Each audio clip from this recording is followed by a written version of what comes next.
चल गइल के हमर जिंदगी खराब हो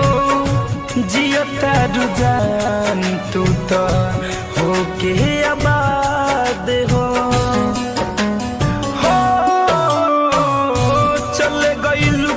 के हमर जिंदगी खराब हो जियता रुझान तू तो होके आबाद हो लगता जुदाई ओकर हो लगता जुदाई ओकर जान लेके जाई हो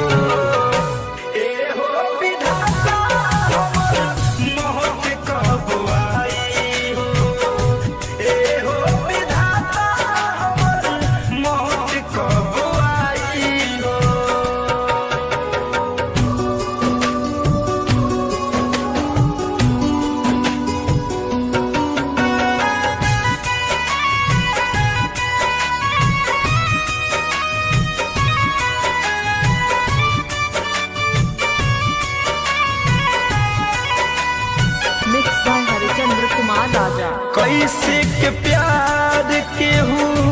करियन जान से फैशन फिरोज खेला होता इंसान से